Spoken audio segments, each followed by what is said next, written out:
This is 18% gray. 18% gray.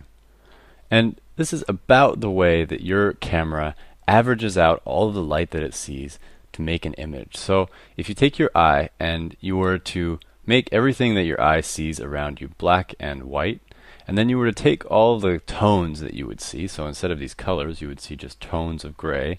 If you were to take them all and throw them into a sort of a washing machine or into a blender or something like that and let them all mix together, they would kind of wash out to about an 18% gray on a sunny day. So that's an important thing. If you're kind of outside and it's a sunny average well-lit day, or you're maybe inside on a well-lit day, it's going to average out to about 18% gray for most scenes. Now, not everywhere and not all over the place. You'll see why that isn't true in a second. But that's just an important thing to know. That's why what your camera is trying to accomplish. And it's the reason that a lot of your images might come out wrong, or come out underexposed or overexposed when you're doing photography. How about we then talk a little bit about how this all happens and how the camera evaluates this 18% gray. We're going to make a couple little metering systems here. So imagine we're looking through some cameras. So we've got one camera here. We're going to make 4 cameras. One camera here, and they're getting progressively bigger. They're also getting progressively more complicated as we go to the right here in a second. You'll see what I mean by that. Alright, so here we've got our 4 frames, and we're going to start out with our average. And this is kind of not one that you see very often, but your average meter is just going to take everything that it sees in the entire frame. So you're looking through and you're seeing, you know, maybe a mountain or something like that with a little creek or something, and it's going to just take all of the light that it sees and look at it just the way that we did on that first slide, where it's going to try to make everything even all of the colors out to gray. And that's called an average meter. Now, that's one way to do it. Another way to do it is to have a spot meter. So spot meter is just a little tiny spot, often in the center, and a spot meter is going to just measure the light falling on that little point in the image. So you have to know where your spot is. Often it's going to be marked on your camera. Modern cameras, you can move the spot all over the place. Older cameras, it's usually just right in the middle. And that spot meter is going to try to find 18% gray in that little point in the camera. And then what you'll do is you'll point that spot in your viewfinder towards something that is about 18% gray. So if you're somewhere where you have maybe a sidewalk that's about the perfect gray, you can point it towards the sidewalk. You can check your readings, check what your shutter speed and your ISO and how everything is working out. Set your shutter speed and then turn back to your scene and take your photograph. So that's how spot meters sort of traditionally work. These days you can use them a lot more accurately and specifically. Your next kind of metering system is called center weighted, and so you'll have sort of like a big spot here, and then sometimes you'll even have like a slightly bigger one around the outside of that. And this is called, like I said, center weighted. There's a little dash in between there. And center weighted basically means that there's going to be kind of a spot in the middle, so it's going to be a little bit bigger often, but you'll have sort of a spot in the middle, and then a bigger spot that's also pretty light sensitive around the outside, and then maybe a tiny bit out here. So it might take like 50% of its information from here. It might take maybe 40% from here, and it might take 10% of its information from here, for example. So things like that will happen. But center weighted work differently for different cameras, different models. Every center weighted meter works a little differently.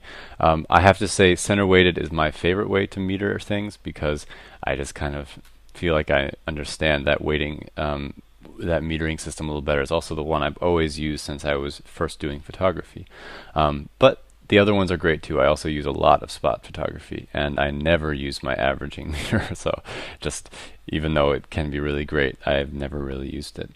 Now the last one is sort of, well, there's lots of different names for it out there. I'm just going to call it the multi-zone, because that's the non-corporate way of saying it. The thing is that every company has its own way of creating multiple metering systems that these sort of advanced metering systems that are coming out today that are something, they're often a combination of a center weighted and an average. So you'll have a center in the middle that's maybe, accounts for like 60%, and then you'll have like these different zones. Over here you'll have a zone, and over here you'll have a zone, and you'll have another one here, and you'll have another one here.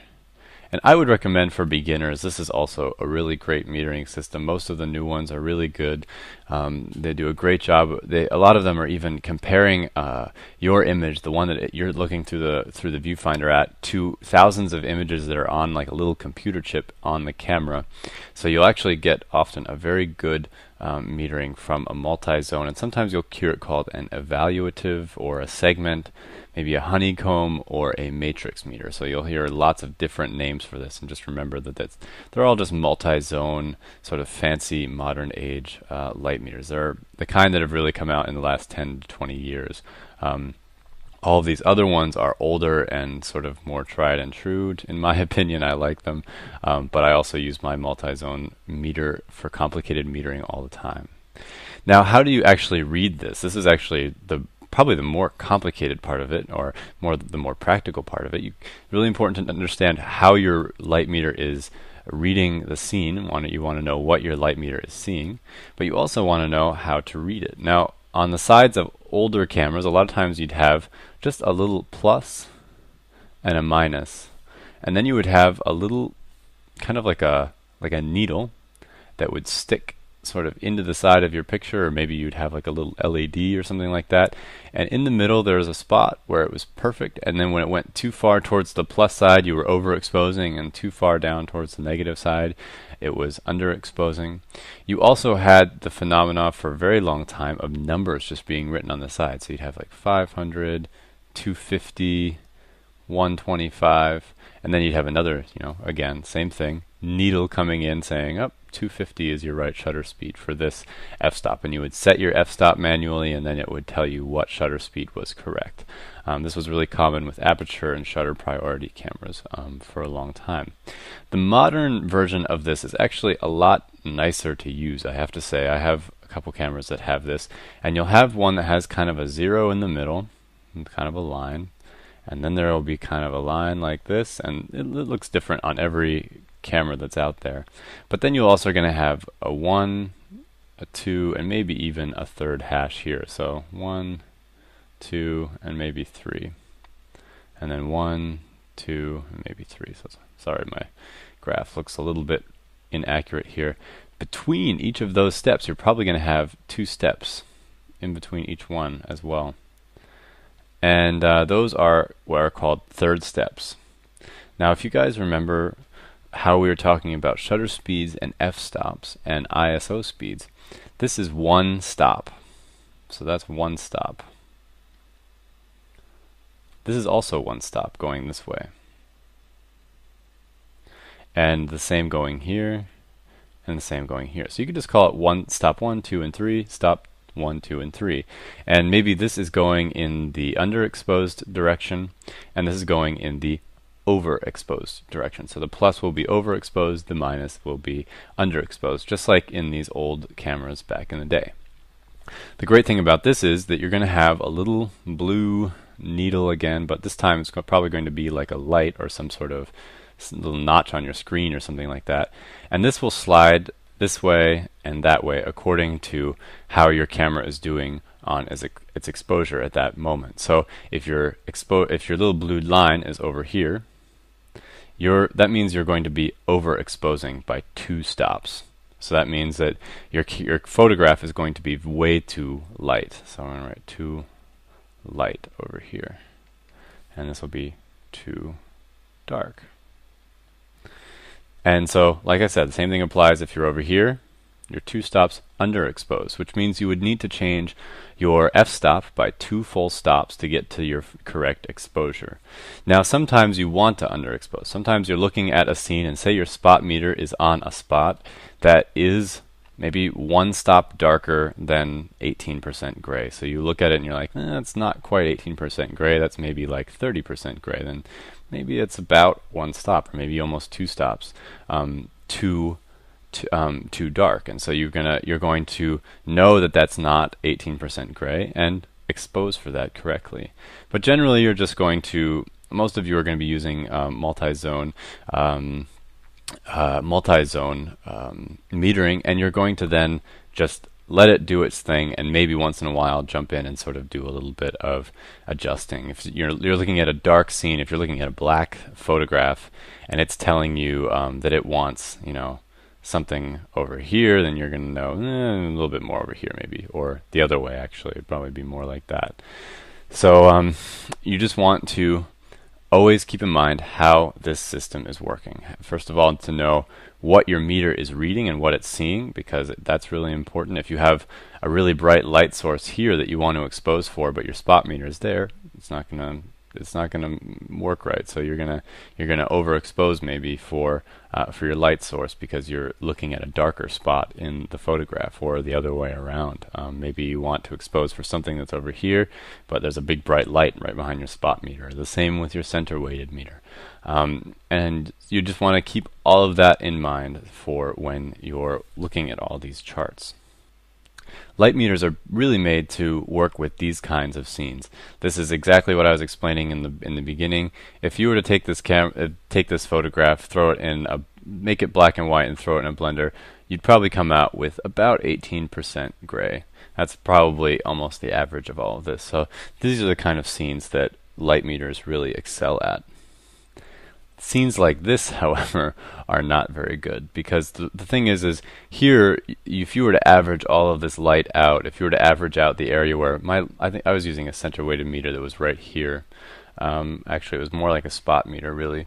And the thing is that the light inside of that circle there is not 18% gray. That is probably not even close. It's probably something like, maybe it's like 7% or something like that. I mean, it's very light. It might even be like 4%.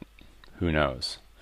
So generally, when you are shooting in snow, you have to overexpose on purpose. Because you know that you're shooting something that is white. It's not gray, it's white, so you need to let the shutter be open a little longer, or let a little bit more light into your camera. And so you're going to overexpose by 1.5, sometimes 2 stops.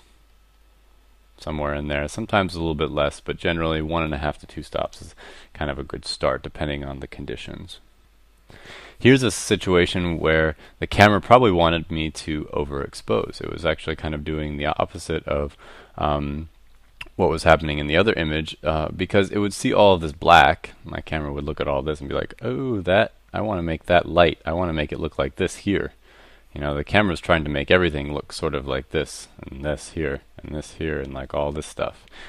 So it's trying to match this black to make it light, and that's not what I wanted. I put my spot meter right here on my friend Julia's cheek, said, okay, that's about 18% gray right there, which it is. Its skin color is a little bit off, but about 18% gray on Caucasians. And you can see here that the photograph ended up coming out about correctly. So, but if you were to just look at this whole scene and do an average metering, you would have to underexpose the image according to the meter reading. Here is another example of a really hard scene to meter. What's so hard about this is that it is backlit. Backlighting is really hard to it's really hard to photograph, especially because you get really strong light sources like this, and they will really mess with your situation. Here too, you can see there's light shining off of this guitar. It kept reflecting into my lens, and it kept messing with my light meter. I'd watch my light meter go blue and jump to the right or left whenever the guitar was moving. How do you meter a situation like this? Well, you often have to, unfortunately, guess a little bit.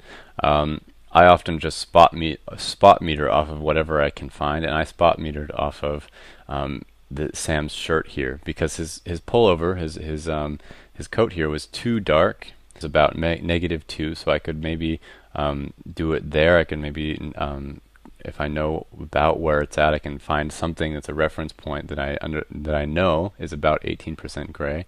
But another problem with the situation was that the light kept changing. So I just used my spot meter, tried to keep in mind how the exposure was changing, and made it work. So that is a little bit of an introduction to metering. I hope that that gives you a good idea of what things you can do with your meter and how it works.